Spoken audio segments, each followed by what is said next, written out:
Kisah Nabi Muhammad SAW ketika beliau bahasa lebih tepatnya dalam tanda petik ya, biar nggak bisa disalahin, kayak didiemin lah sama istri-istri beliau, gara-gara istri-istrinya ngambek. Di dalam surat At-Tahrim, surat 66, coba kita buka, surat 66. Ini juga kalau teman-teman baca kisah surat ini tuh luar biasa ya. Kita kayak baca novel atau kayak nonton film. Keren banget. Saya memang senang banget dengan sirah Nabi dan para anbiya. Dan terutama kalau sirah ini berbentuk storytelling. Bukan data sejarah ya. Karena membaca data sejarah itu emang agak-agak liar sih. Tapi kalau storytelling kan kita adegan ya. Wah seru ya. Itu lebih keren daripada Disney, Marvel, Endgame, atau apalah. Lebih seru baca sirah kalau kita paham. Surat 66 ayat 4. Ayat 5. Ayat 5. Itu tuh ceritanya, saya langsung ke ceritanya aja. Ceritanya kan waktu itu Nabi itu punya kebiasaan kalau habis asar sampai maghrib Nabi ngapain pertanyaannya? Apa sih yang dilakuin Nabi antara asar dengan maghrib? Ternyata kebiasaan Nabi di hari Jumat di hari-hari biasa antara asar dengan maghrib itu adalah keliling ke rumah-rumah istrinya. Antara asar dengan maghrib itu waktu family time lah, keliling antara rumah-rumah istrinya. Kalau nggak habis dalam satu hari, besok dilanjutin. Nah hari itu Nabi datang ke rumah Maria yang dari Mesir itu, istri beliau yang dari Mesir, Maria Kiptiyah. Dan lama di rumah Maria, nggak pindah-pindah gitu.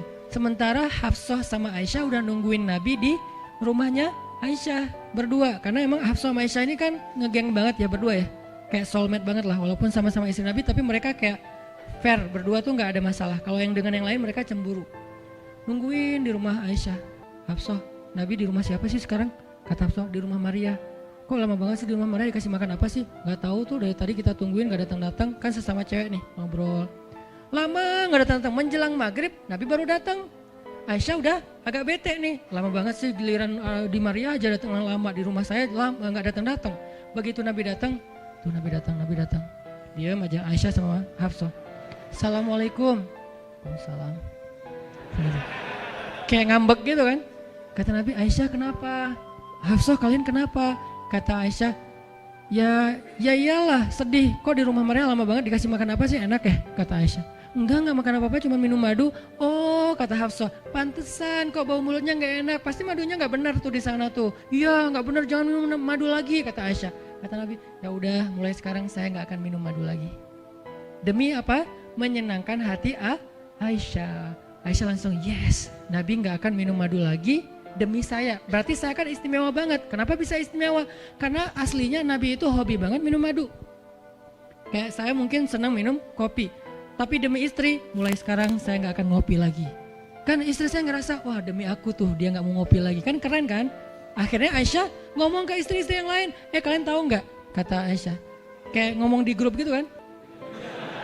Tapi grupnya bukan grup WhatsApp, grup mereka gitu. Kalian tahu gak? Nabi sekarang gak akan minum madu lagi loh. Kenapa? Karena aku. Wah keren ya Aisyah, istimewa banget ya, sampai Nabi rela gak minum madu, padahal madu itu baik, Nabi senang juga demi Aisyah, ya demi aku gitu. Akhirnya Aisyah bahagia. Allah gak ridho. Begitu Nabi ngomong kayak gitu, Allah turunkan ayat pertama surat At-Tahrim, ya ayuhan Nabi. Jibril langsung turun, ya Rasulullah ada pesan. Ada pesan tuh dari Allah. Kata Rasulullah, pesan apa Jibril? Nih, ya ayuhan Nabi, lima tuharrimu ma ahallallahu lak tabtaghi mardhata azwajik. Kenapa engkau mengharamkan apa yang Allah sudah halalkan bagimu? Hanya pengen menyenangkan hati istrimu, wahai Rasul? Astagfirullah, salah ngomong saya. Mengharamkan ya Allah halalkan. Astagfirullah ya Allah, mulai sekarang saya akan minum madu lagi. Astagfirullah, maafin saya ya Allah. Jibril balik ke Allah, kasih tahu Nabi akan minum madu lnya Nabi ngomong ke istri-istri yang ngumpulin semuanya, kecuali Aisyah. Semuanya dikumpulin. Ada Hafsah di situ. Wah istri-istriku, maaf ya aku salah ngomong kemarin di depan Aisyah. Sekarang aku akan meralat, mulai sekarang aku akan minum madu lagi di rumah-rumah kalian. Jadi kalau sore aku lagi datang, siapkanlah madu seperti biasanya. Terus istri-istri Nabi ngerasa, Masya Allah Nabi sekarang minum madu lagi demi kita, gitu kan ya. Kan antara mereka kan saling pengen nunjukin siapa yang paling istimewa kan. Demi kita sekarang Nabi udah minum madu lagi, Nabi sampai meralat kata-katanya. Akhirnya ternyata kalimat itu sama Hafsah disampaikan ke Aisyah. Kalau bahasa sosmed kita di capture, di forward. Kan bahaya banget kan. Disampaikan ke Aisyah, Aisyah tuh lihat Nabi sekarang minum madu lagi loh. Demi siapa coba? Demi kami. Aisyah, innalillah, jadi Nabi gini. Cuman Aisyah nggak sampai ngomong kayak kita, dasarnya cowok di mana aja sama gitu. Itu mah kata-kata cewek sekarang ya. Kalau Aisyah kan elegan kan nggak ngomong gitu. Akhirnya pas Nabi datang Aisyah diam. Aisyah diam, kata Nabi, Aisyah kenapa? Aisyah kenapa? Oh jadi gitu, di belakang ternyata sekarang minum madu lagi. Hah? Nabi langsung datangin sama Jibril. Rasulullah tahu nggak kenapa mereka rame-rame sekarang? Siapa yang ngasih tahu nih ke Aisyah? Jibril ternyata jadi penengah, makanya jangan macam-macam deh sama Nabi. Ada Jibril, ada Allah kan, susah gitu membuat rahasia. Tahu nggak Rasulullah kenapa Aisyah ngambek? Kenapa wahai Jibril? Gara-gara Hafsah ngebocorin rahasia Nabi kepada Aisyah. Oh ini kerjaan Hafsah, kata Nabi. Oke, Hafsah. Panggil nih Hafsah. Dipanggil Hafsah, kata Nabi, Hafsah, kamu udah membocorkan rahasia saya. Ini menurut sebagian tafsir. Memang ada banyak tafsir sih. Salah satu tafsirnya kayak gitu. Hafsah, kamu udah membocorkan rahasia aku. Dan sekarang istri-istri pada ngambek. Istri yang lain juga ikut ngambek sekarang. Gara-gara Nabi kayak sekali minum madu, sekali gak minum madu. Yang lain pada diam semuanya. Datang ke rumah Ummu Salamah. Assalamualaikum, Ummu Salamah, waalaikumsalam. Tadi kayak aku belum selesai jemuran, deh langsung pergi jemuran. Gak mau ngomong sama Nabi.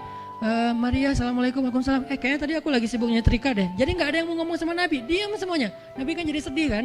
Gara-gara siapa coba? Gara-gara Hafsah.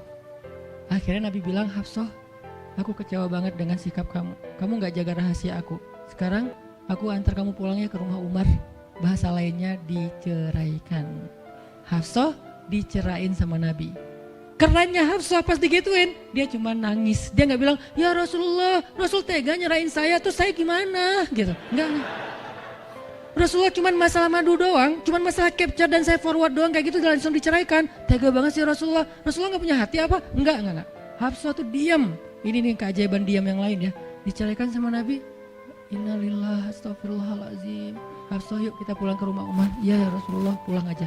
Baik banget nih Hafsah, soleha banget. Jadi by the way emang semua istri Nabi itu soleha, cuman namanya perempuan kadang-kadang muncul sifat dasarnya mereka cemburu, mereka sedih, mereka baper. Tapi itu manusiawi dan perempuan yang soleha pun merasakan hal itu. Hafsah pulang ke rumah Umar. Assalamualaikum, waalaikumsalam, dibuka sama Umar. Ya Rasulullah, Hafsah langsung masuk ke kamarnya. Ya Rasulullah, anak saya bikin salah apa? Pasti dia nyakitin Rasulullah ya. Maaf ya Rasulullah. Langsung Umar marah-marah. Hafsah, kamu ngapain sama Rasulullah? Hafsah diam aja, dimarahin habis-habisan sama Umar. Umar tahu sendiri sayang banget kan sama Nabi. Ketika ada masalah antara Nabi dengan anaknya, pasti yang dimarahin anaknya, bukan Nabi. Nabi pulang, Hafsah diomelin sama Umar, diam aja, nggak ngomong apa-apa, diam. Akhirnya Jibril turun. Jibril turun, ya Rasulullah ada pesan dari Allah. Apa wahai Jibril? Di surat At-Tolak, surat putus. Kan At-Tolak itu artinya diputusin. Bahasa ini pesantrennya dicerai. Turun surat At-Tolak, kata Jibril, Allah nyuruh kamu raji'ha ya Rasulullah, raji'ha innaha qawwamah sawwamah fa innaha min azwajika fil jannah. Wahai Rasulullah, rujuk Hafsah. Disuruh rujuk. Allah enggak redha Rasul menceraikan Hafsah. Tahu enggak kenapa Allah begitu membela Hafsah ketika Hafsah ada masalah dengan Rasul? Salah satunya karena Hafsah diam. Harusnya Allah ngebela Rasul, Umar aja ngebela Rasul, sahabat-sahabat ngebela Rasul karena Rasulullah selalu benar. Tapi Allah ngebela Hafsah, kenapa? Karena Hafsah diam, sebegitu ajaibnya diam. Sampai ketika ada seorang perempuan bermasalah dengan kekasih Allah, Allah malah membela perempuan ini, bukan kekasihnya. Raji'ha ya Muhammad, rujuk Hafsah, dia itu istrimu di dunia dan di surga. Akhirnya Rasulullah, jadi saya rujuk wahai Umar, ya Hafsah masih nangis di kamarnya. Balik lagi Rasulullah naik onta ke rumah Hafsah, assalamualaikum, waalaikumsalam. Ya Rasulullah, udah saya marahin tuh. Hafsah kata Umar, udah gak apa-apa Rasulullah, udah gak usah bersedih, udah saya marahin habis-habisan dia tuh. Kata Rasulullah, Umar, aku pengen ngomong sama Hafsah. Ya Rasulullah jangan, biar saya aja ngomong, dia emang gak bisa ketemu sama Rasul. Ya Umar, aku pengen ketemu sama istriku. Hah, istrimu? Hafsah, itu Rasulullah. Keluar lagi Hafsah, soleha banget, lembut banget, keluar. Ada apa ya Rasul? Hafsah tuh gak marah-marah. Ada apa ya Rasul? Hafsah, aku pengen ngomong sama kamu. Umar diam bingung. Kata Rasulullah, Hafsah, aku ingin ajak kamu balikan. Romantis gak sih? Rasul pengen ngajak Hafsah balikan. Kok balikan sih Ustaz? Ya rujuk kan balikan. Rujuk artinya kembali ya balikan. Hafsah balikan yuk. Umar bingung, hah balikan?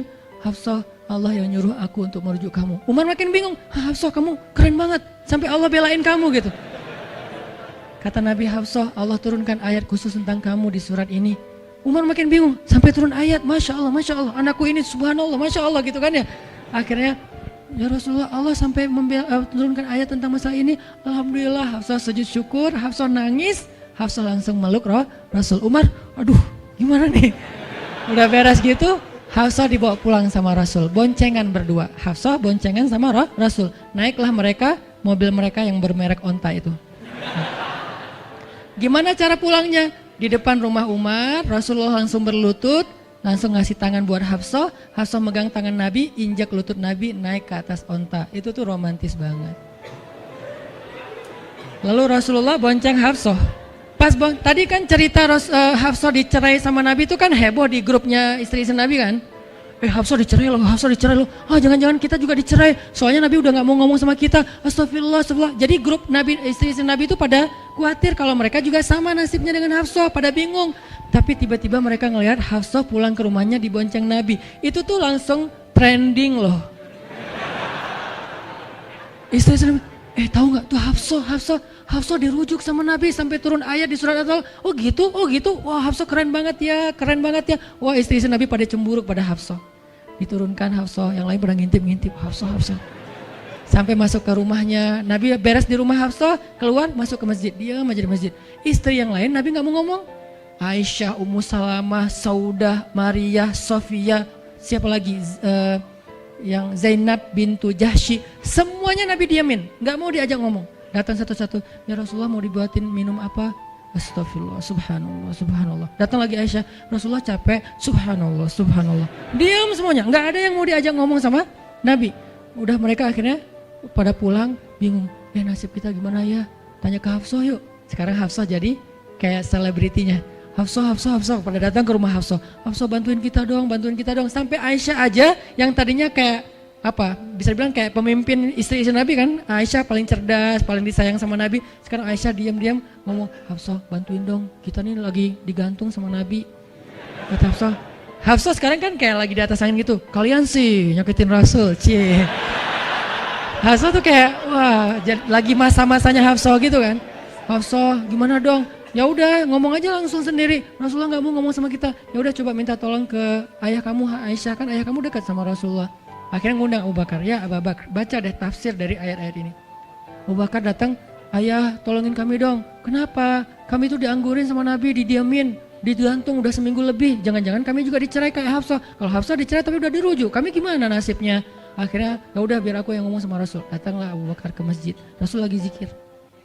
Ya Rasulullah, itu istri-istrimu ngutus saya, subhanallah. Ya Rasulullah, Masya Allah. Ya Rasulullah, la ilaha illallah. Abu Bakar aja Rasul gak mau ngomong sama dia. Padahal Abu Bakar itu udah paling akrab sama Nabi. Abu Bakar diam, gak bisa diajak ngomong nih. Abu Bakar balik lagi ke rumah istri-istri Nabi. Kata istri-istri Nabi, gimana Abu Bakar? Astagfirullah, innalillah, gimana kalau Abu Bakar aja gak bisa, gimana yang lain? Terus akhirnya datang lagi ke Hafsah, Hafsah bantuin dong, kita udah nggak jelas nasibnya nih. Kata Hafsah, ya udah aku minta tolong ayahku ya. Hafsah masih kayak nggak mau langsung ke dia gitu. Ya udah aku minta tolong ayahku ya, panggillah Umar. Ayah bantuin mereka dong, nasib mereka sekarang lagi terkatung-katung gitu. Umar marah, kalian sih. Nah, tadi kan yang diomelin Hafsah kan, sekarang diomelin semua istri Nabi diomelin sama Umar. Dan salah satu kalimat omelannya Umar, itu tuh kerennya Umar sampai di-repost sama Allah. Coba. Ada nggak manusia yang kata-katanya di-repost Allah? Nggak ada, cuman Umar. 2 kali kata-kata Umar di-repost oleh Allah. Arti di-repost apa? Ditayang ulang di Al-Quran. Kan repost itu berarti tayang ulang kan? Di-capture, langsung di-copy, paste, langsung ditayangin. Itu tuh kata-kata cuman Umar yang pernah digituin sama Allah. Kata-kata Umar apa? Ayat ke-5. Kata Umar, kalau kalian nggak minta maaf sama Nabi, Allah bisa aja mentalak kalian, menceraikan kalian dari Nabi, lalu menggantikan untuk Nabi istri yang lebih solehah, lebih hafizah, lebih bertaubat, lebih baik, lebih cantik, lebih perawan daripada kalian. Itu tuh kata Umar yang ada di ayat kelima. Jadi bisa dibilang ayat kelima adalah ayat repostnya kata-kata Umar, saking kerennya Umar. Sampai Nabi pernah bilang kalau ada Nabi setelah aku, Umar lah orangnya, cuman gak ada Nabi setelah aku. Jadi kalau ada orang yang benci sama Umar, saya heran, dia baca sirah apa? Karena Umar itu keren banget, Abu Bakar tuh keren banget. Kalau kita baca sirah mereka dahsyat tuh. Dan kalau ada yang bilang Umar sama Ali itu gak akur, aneh juga. Karena Ali memberi nama anaknya, yang pertama Abu Bakar, yang kedua Umar, yang ketiga Utsman. Ketika ditanya sama Umar, ya Abul Hasan kamu memberi nama mereka dengan nama-nama kami, kenapa? Kata Ali, aku berharap mereka jadi orang soleh seperti kalian. Terus gimana caranya Ali ngasih nama Umar sementara dia benci sama Umar? Gak mungkin dia benci, masa ngasih nama orang yang dibenci kan? Dek namanya siapa? Namrud. Kok Namrud sih? Kan ayah saya benci banget sama Namrud. Datang lagi, dek namanya siapa? Iblis. Kok iblis sih gitu kan ya? Gak mungkin lah. Ngasih nama anak pasti karena sayang. Kayak saya ngasih nama Aisyah, Maryam, Mutia, Yahya, Ertugrul itu karena emang saya ngefans dan ngidolain banget dengan nama-nama ini. Yahya, Ayyash, tiga tokoh di situ. Nabi Yahya, Ayyash sahabat Nabi, dan Yahya Ayyash mujahid Palestina. Jadi 3 tokoh sekaligus. Nabi Yahya saya ngidolain banget supaya Yahya jadi anak kecil yang seperti Nabi Yahya menghafal Quran. Kedua, Ayyash itu sahabat Nabi Muhammad. Kemudian yang ketiga, Yahya Ayyash sekaligus itu nama mujahid Palestina yang paling pintar ngerakit banyak senjata-senjata untuk ngelawan Israel, dan dia dibunuh sama Israel. Saking Israel benci sama Yahya Ayyash, untuk membunuh Yahya Ayyash mereka ngebom 1 blok untuk membunuh Yahya Ayyash, dan mudah-mudahan dia syahid dalam dalam kejadian itu. Artinya saya ngefans gitu. Ali juga kayak gitu. Balik lagi ke cerita tadi, akhirnya ngundang Umar. Umar datang ke Rasulullah. Ya Rasul, saya diutus istri-istrimu. Subhanallah, subhanallah. Ya Rasul, bicara dong, kasihan mereka kayak digantung.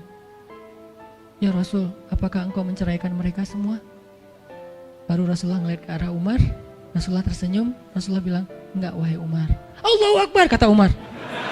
Dia langsung takbir, Allahu Akbar. Istri-istri Nabi dengar suara takbirnya Umar, itu pertanda, kode, berarti berita gembira. Istri-istri Nabi juga Allahu Akbar, rame gitu kan.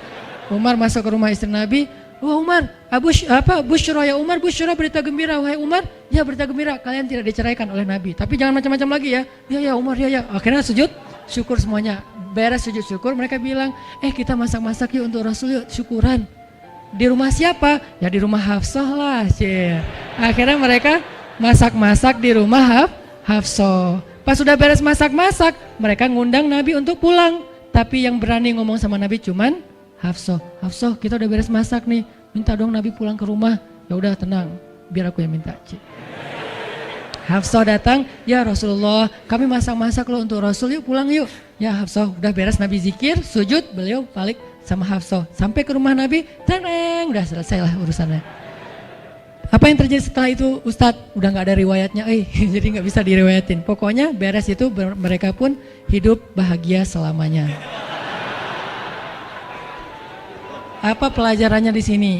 2 orang di sini dapat keajaiban lewat diam. 1 Hafsah, Allah suruh rujuk gara-gara dia diam. Kedua Nabi, diam aja sambil zikir, sampai akhirnya Allah beri pelajaran yang berharga. Istri-istri yang tadinya ngambek serentak semuanya insaf bahasa kita, sadar dan mereka minta maaf kepada Rasulullah. Jadi kalau istri lagi ngambek, lagi ngomel, diam. Isilah diam kita dengan zikir. Tapi zikirnya bukan auzubillah minasyaitonirrajim, auzubillah. Jangan, dia bukan setan. Dia hanya lagi ngambek. Subhanallah, masya Allah, alhamdulillah. Yang paling efek itu la haula wala quwata illa billah. Itu ngefek banget. Mudah-mudahan ini bisa menjadi penyemangat, motivasi untuk kita semuanya. Betapa kata as-samt, as-sukut, diam aja dalam Islam itu adalah kebaikan yang luar biasa dahsyat. Mudah-mudahan itu bisa jadi behavior, perilaku kita sehari-hari, perilaku kita di sosial media, perilaku kita di jalan, di rumah, dimanapun. Sehingga orang yang sudah hijrah, udah ngaji, mukmin, harusnya bisa menjadikan diam sebagai bentuk pembelaan diri kalau dia ada masalah. Barakallahu fiikum. Subhanakallahumma wa bihamdika asyhadu an la ilaha illa anta astaghfiruka wa atubu ilaik. Assalamualaikum warahmatullahi wabarakatuh.